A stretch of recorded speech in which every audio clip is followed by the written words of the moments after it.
Hi guys, my name is Kamiyoko. This tutorial is for intermediate artists who already knew basic object lighting and rendering. There's no real-time creation process, but multiple layers, explanation of how I achieve the result, and how to make the image better with some Photoshop tips.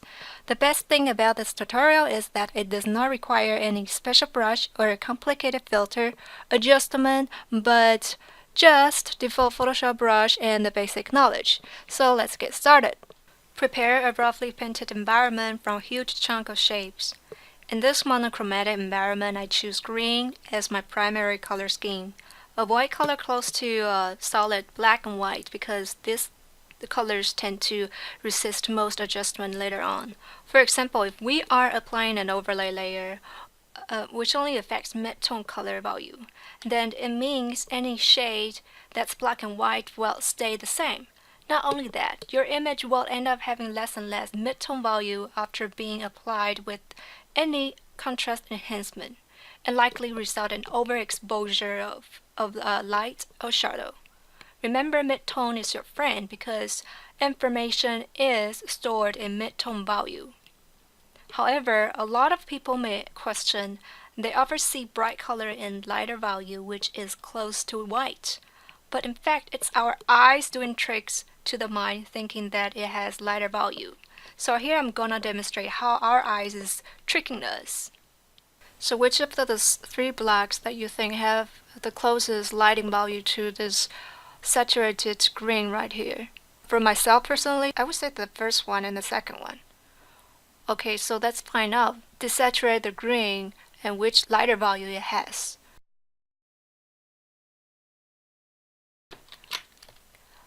Oh man, it is this kind of shade of a gray.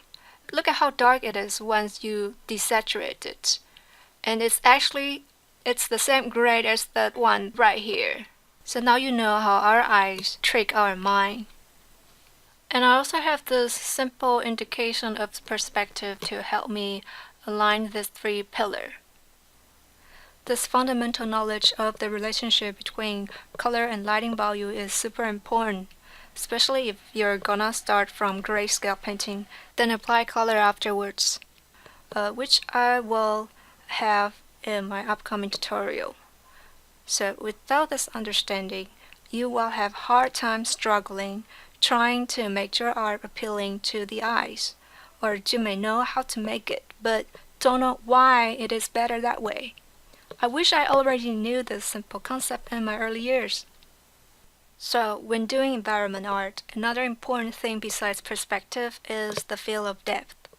You want to make sure that each layer of object is separated, like I have right here.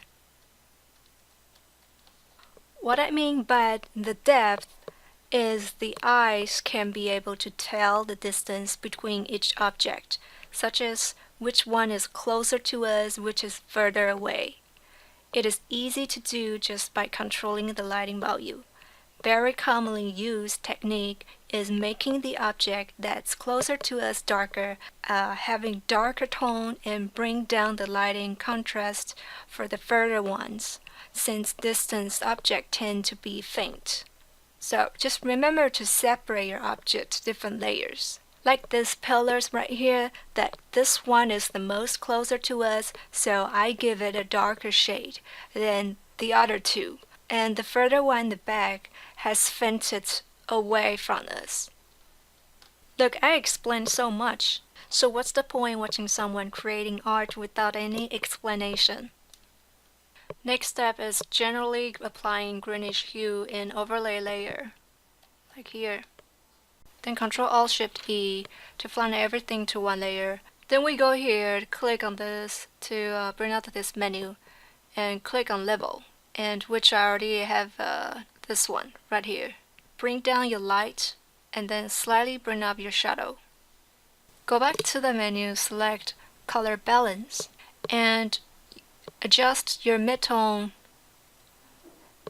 and your highlights, as well as your shadow. Now I need to make a selection depending somewhere I want and somewhere I don't want. So remember the layers that we had before? We just click on the layer and then Control click it. Oh no, okay. it automatically selects your layer for you. And now we can freely paint inside. That's why what I say, it is important to separate your object in different layers. While we're on the flatten layer, I'm going to adjust my brush mode to soft light and bring up the brush size. Then gently paint it yellow. Then I select white and then just to overlay, paint in the bottom. Reason I flatten everything to one layer is because I want to color things with brush mode. You might ask, why don't I just create new layer and use layer property to do it? However, it gives you different results. Here are two blocks of color that I temporarily made for this demonstration. So the block in the bottom here, the layer property is normal, and then brush mode to overlay. I'm going to choose this water blue.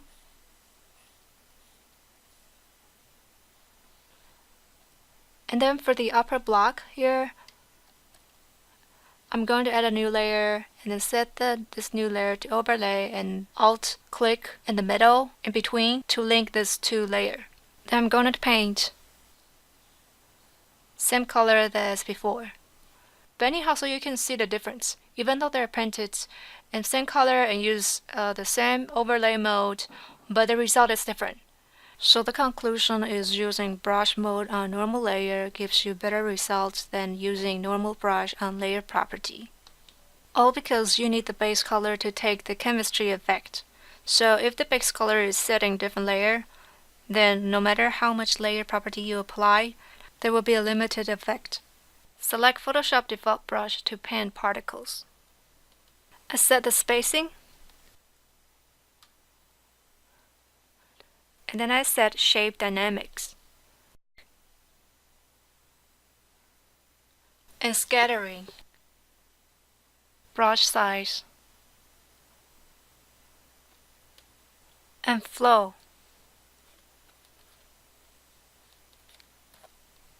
And it should be like this.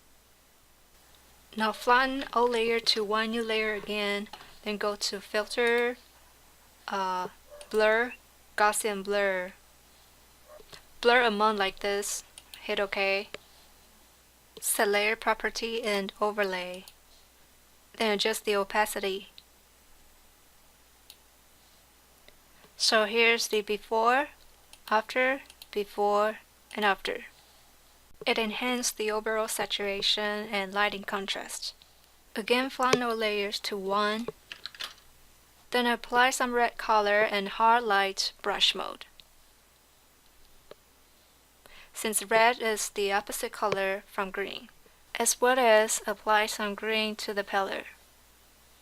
The reason we're using highlight here is because we're dealing with strong light and shadow, and highlight mode takes effect on those exposures. Add some sprinkle of light while I create a new layer and then use linear dodge as my brush mode. Choose this color, adjust my brush size. Look at that effect. I'm gonna do neon light, so flatten all layer to one again, then use linear dodge as the brush mode. You can use color dodge, but I find color dodge is best for lighting up or enhancing the overall mood. Okay, linear dodge, brush mode, and then flatten down your brush, your rounded brush. See how I achieve similar result? For this multi-stroke shape of brush, use the wet media brush. Just paint. It's like right here.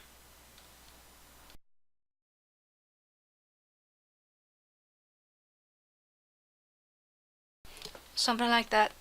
Flip the canvas as I think it looks better upside down. I feel the color of entire image is somewhat boring, so I apply brownish color, which is kind of the opposite color of the main color scheme, then applied it with linear dodge. Again, you can use whatever layer mode property that suits your image. Now it's the final tweaking. So I add more stuff into the image, making it more interesting. I find shade of these two pillars in front are too light, and they don't look like having enough distance to distinguish them from the background. So I apply darker shade to give them stronger feel of texture and make them stand out. Something like that. Since the top of the image is affected by the strong light of yellow, so anywhere that's in the shadow at the top should be affected by that color as well. So flatten all layer to 1 again, set the brush size large and brush mode and highlight. Well, remember what I mentioned before about the highlight. Then gently paint the top. No final step adding sharpen effect. Flatten to all new one layer. Go to filter, other, high pass, and then slightly adjust the radius. Hit OK. Set your layer property to overlay or whatever you feel it's like by up and down arrow key. By the way, don't forget the opacity. That's it. Enjoy!